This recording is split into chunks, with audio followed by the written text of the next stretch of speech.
اللہ تعالیٰ کی کتاب اور میرا اللہ کامیابی کا معیار کیا بتاتے ہیں؟ فمن زحزح عن النار وادخل الجنة فقد فاز وما الحیاة الدنیا الا متاع الغرور۔ جو جہنم سے بچ گیا اور جنت میں چلا گیا یہ کامیاب ہے۔ وہ غریب و امیر و بادشاہ۔ ناکامی کا معیار کیا بتاتا ہے؟ قل ان الخاسرین الذین خسروا انفسهم واہلیہم یوم القیامہ الا ذلک هو الخسران المبین۔ میرے محبوب آپ انہیں بتا دیں، ناکام وہ ہے جو قیامت کے دن ناکام ہوگا، اور وہ ناکامی کیا ہے؟ وہ جہنم ہے۔ جو اس دن وہ ناکامی کیسے ہے؟ وہ فمن خفت موازینہ فاولئک الذین خسروا انفسهم فی جہنم خالدون۔ اس دن جن کی نیکیاں گھٹ گئیں، جو نیکیوں میں فقیر ہو گیا، جی میں آج کل فقیر ہو ہے یہ بھی کوئی زندگی، یہ بھی کوئی بندن، تو میرا اللہ کہہ رہا ہے کہ قیامت کے دن جو فقیر ہوں گے کس چیز کے؟ نیکیوں میں، یہی فَأُولَئِكَ الَّذِينَ خَسِرُوا أَنفُسَهُمْ فِي جَهَنَّمَ خَالِدُونَ۔ یہی وہ لوگ ہیں جو قیامت کے دن ناکام ہو جائیں گے۔ قیامت کے دن کا سکہ پیسہ نہیں، شہرت نہیں، دولت نہیں، بادشاہت نہیں۔ قیامت کا دن مالدار وہ ہے جس کے پاس عملوں کا اسلام ہے، نیکی ہے، اور ناکام وہ ہے جو اس سے خالی ہے۔ اللہ نے پوری دنیا کے انسانوں کے لیے کامیابی ناکامی کا معیار وہ بنایا ہے جو اس کے اندر موجود۔ دنیا کی کامیابی تو پیسے سے سمجھی جاتی ہے، وہ کوئی سہیل ورگی کالونی بناوے تے ادھے بڑا بڑا پلازا بناوے، بھئی کیا زندگی ہے، بھئی کیا ترقی کی ہے، کیا ترقی کی ہے۔ یہ ادھوری ترقی ہے۔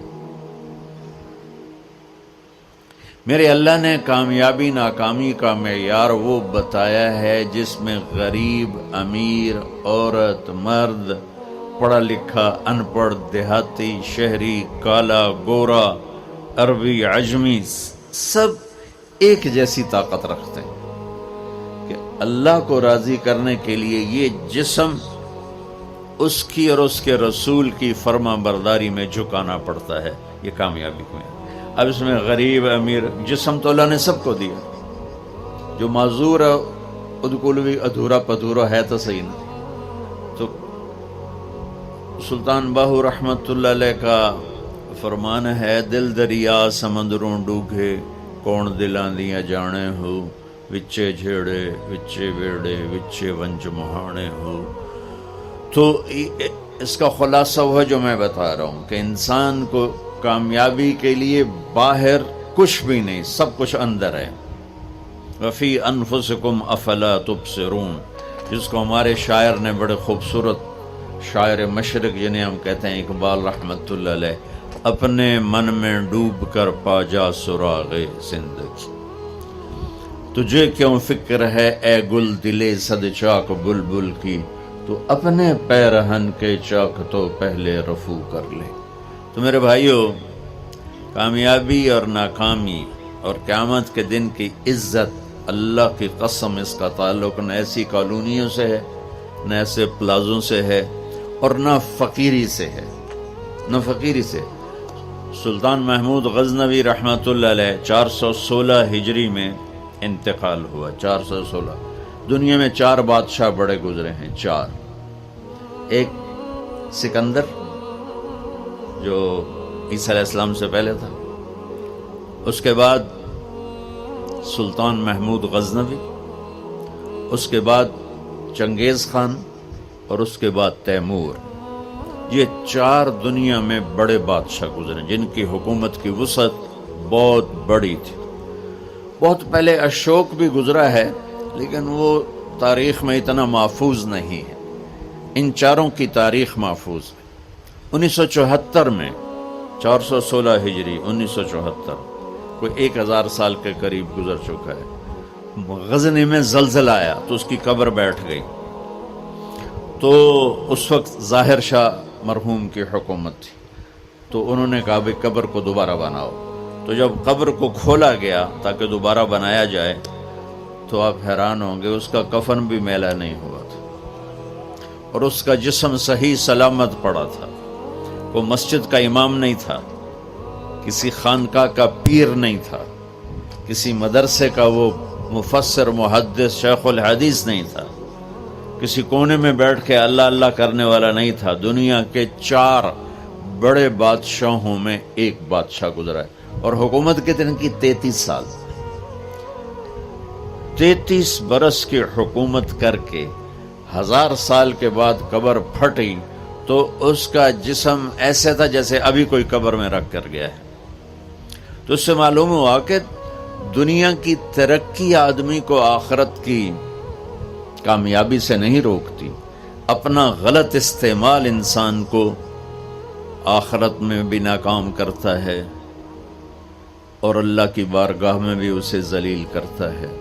اور اپنے جسم کا صحیح استعمال وہ دنیا میں بھی اس کو اللہ کی رضا دیتا ہے اور آخرت میں بھی کامیابی کا جھنڈا اس کے ہاتھ میں پکڑاتا ہے.